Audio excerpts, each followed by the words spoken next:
am tired. I've been working for so many years, so hard, and rarely, if ever, even take one day off to myself. And so, yeah, part of this is going to be sort of relaxing for me. Good evening, you're on the air. Yes, hi, William. There was an article in the New York Times about Daniel Spiegelman, who supplied the weapons for the Oklahoma bombing.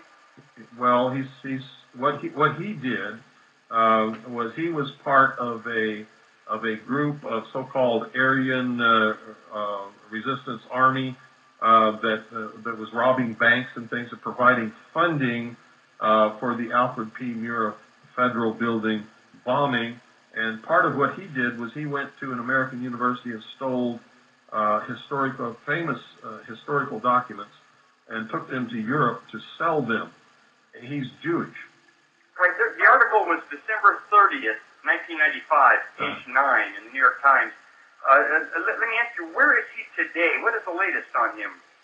Well, I don't know. He sort of disappeared after they discovered that the lawyer who defended him when he was convicted in court of stealing these documents and trying to sell them was not a lawyer at all. And so I believe that they overthrew his conviction because of that. He didn't have a proper defense and sealed the records, and he disappeared. Okay, I saw it on your internet site where he was convicted, but apparently he never went to prison at all, I guess. Not that I'm aware of. Yeah, they just let him go. It's probably the Israeli Mossad. I think he's with. Well, I think this was a combination of the CIA, the FBI, the Israeli Mossad, the BATF, and several other the German intelligence for sure, because Andreas Strassmeyer was a part of this. He's another Jewish man who was a member of the German intelligence structure, who was instrumental in planning the whole thing. Right, well, our government may as well be the Mossad. And, Capitol Hill is Israeli-occupied territory. And what you have to understand is this is not leading toward an Israel of the world. It's leading toward a Marxist, socialist, utopian, or they believe it's utopian. It's going to be like the old Soviet Union world government. Whenever the media covers something up real well like this, the way they let Spiegelman go like that, you know it's the Jews who are behind it. No, we don't know it's the Jews behind it, and I've never said that, and neither should you. George Bush is certainly not a Jew, but he's a part of it. Right, he works for them. Yeah, they put him in office. No, it's not that he works for them. You don't understand the structure of the organization that is actually bringing apart world government. The reason that they're able to recruit so many Jewish people to be a part of this is the Jews have never allowed themselves to assimilate as citizens, really, of any country. They're always Jewish. They always separate themselves. They always look forward to next year in Jerusalem. They believe themselves to be a part of a world, and they want to bring about a world government. So they're sympathetic to this whole one world government ideal. But the people at the heart and soul of all of this, and there are a lot of Jewish people involved, are what's called the Illuminati. But none of them are Jews. None of them are Catholic. Not a single one of them are what you would call Protestant or Buddhist or anything else. They believe that man is God. They believe in the humanist religion. They pretend to be Jews. They pretend to be Catholics. They pretend to be Protestants.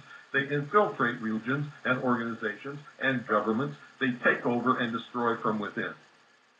The problem that we're faced with here, though, if you look at the executive news directors at all three television networks, and then including CNN now, which belongs to Jerry Levin of Time Warner, you look at the head of the New York Times, Sulzberger, Catherine... You're going off on a tangent here, and you're wrong. They're not Jews. Jew is a religion, not a race.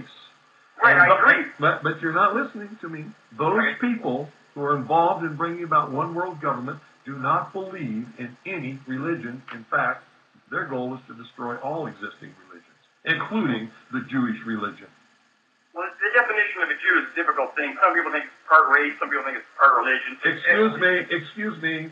Jew is not a race. It is a religion, always has been. If Jew was a race, every Muslim and every member or follower of the Prophet Muhammad who are Semites would also be Jews, and they're not.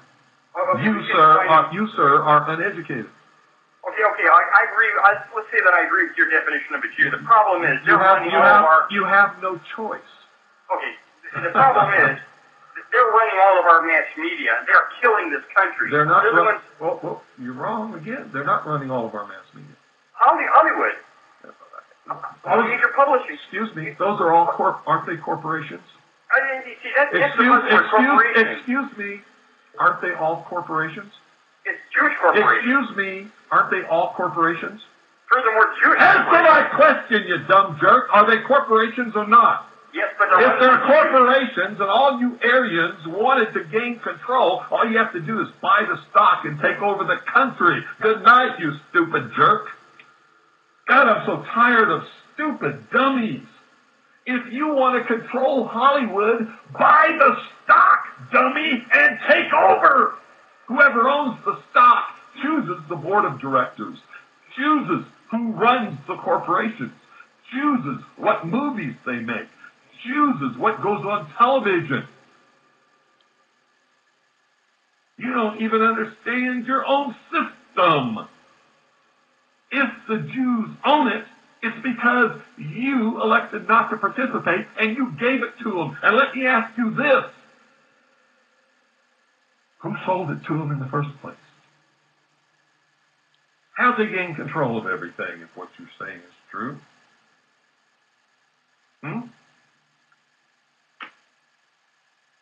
I'm just so tired of this stupidity. You want to blame somebody? Blame yourself. You see, you could all own whatever you want to own. Buy the stock. Take over. Fire the board of directors. Appoint your own board of directors. You can own it. Good night. God bless each and every single one of you. Good night, Annie Pooh and Allison. I love you.